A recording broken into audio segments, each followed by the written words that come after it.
Hello and welcome back to Knowledge Hub. 1 in 10 eligible voters in the 2020 electorate will be part of a new generation of Americans, Generation Z, born after 1996. Most members of this generation are not yet old enough to vote, but as the oldest among them turn 23 this year, roughly 24 million will have the opportunity to cast a ballot in November. And their political clout will continue to grow steadily in the coming years, as more and more of them reach voting age. Unlike the millennials, who came of age during the Great Recession, this new generation was in line to inherit a strong economy with record low unemployment. That has all changed now, as COVID-19 has reshaped the country's social, political and economic landscape. Instead of looking ahead to a world of opportunities, Gen Z now peers into an uncertain future. There are already signs that the oldest Gen Zers have been particularly hard hit in the early weeks and months of the coronavirus crisis. In a March 2020 Pew Research Center survey, half of the oldest Gen Zers, ages 18 to 23, reported that they or someone in their household had lost a job or taken a cut in pay because of the outbreak. This was significantly higher than the shares of millennials, 40%, Gen Zers, 36%, and baby boomers, 25%, who said the same. In addition, an analysis of jobs data showed that young workers were particularly vulnerable to job loss before the coronavirus outbreak, as they were overrepresented in high-risk service sector industries. Aside from the unique set of circumstances in which Gen Z is approaching adulthood, what do we know about this new generation? We know it's different from previous generations in some important ways, but similar in many ways to the millennial generation that came before it. Members of Gen Z are more racially and ethnically diverse than any previous generation, and they are on track to be the most well-educated generation yet.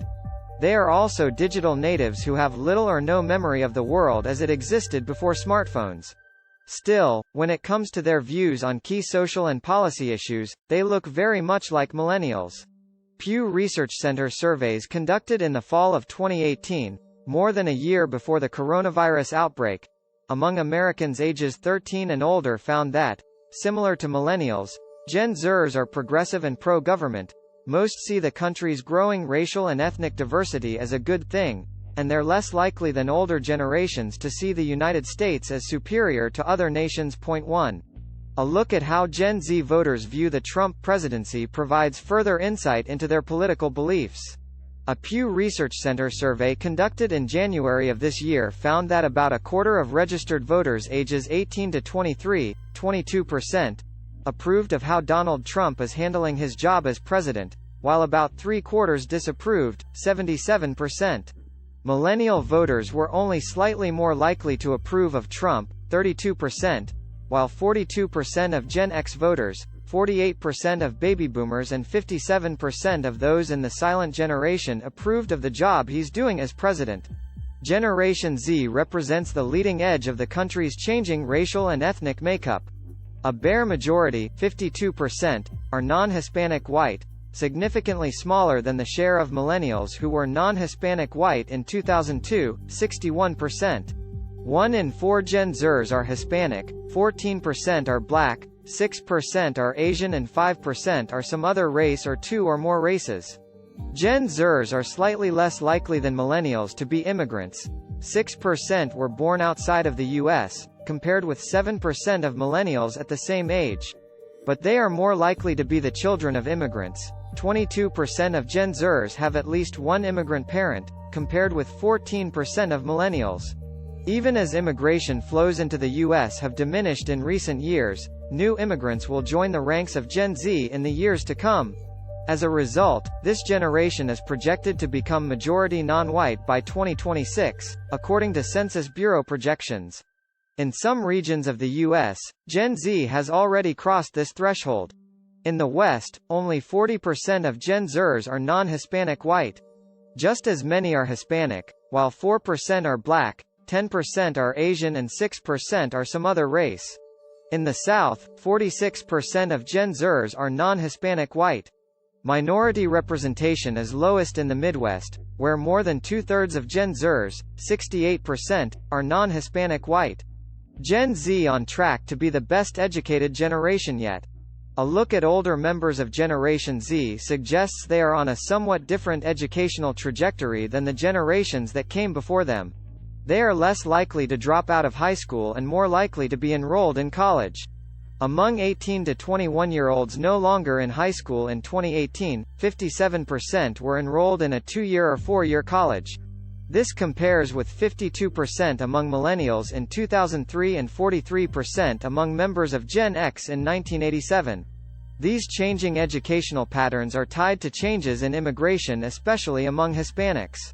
Gen Z Hispanics are less likely than millennial Hispanics to be immigrants, and previous research has shown that second-generation Hispanic youth are less likely to drop out of high school and more likely to attend college than foreign-born Hispanic youth. Gen Zers are also more likely to have a college-educated parent than are previous generations of young people. In 2019, 44% of Gen Zers ages 7 to 17 were living with a parent who had a bachelor's degree or more education, compared with 33% of millennials when they were the same age. Both of these trends reflect the overall trend toward more Americans pursuing higher education. Perhaps because they are more likely to be engaged in educational endeavors, Gen Zers are less likely to be working than previous generations when they were teens and young adults. Only 18% of Gen Z teens, ages 15 to 17, were employed in 2018, compared with 27% of millennial teens in 2002 and 41% of Gen Zers in 1986. And among young adults ages 18 to 22, while 62% of Gen Zers were employed in 2018, higher shares of millennials, 71%, and Gen Zers, 79%, were working when they were a comparable age. Thank you for watching. If you enjoyed this video, please don't forget to like, comment, and subscribe to our channel for more content like this. Also, don't hesitate to share this video with your friends and family if you think they might enjoy it too. We appreciate your support and feedback, and we look forward to creating more videos for you in the future. Until next time, stay safe and keep learning.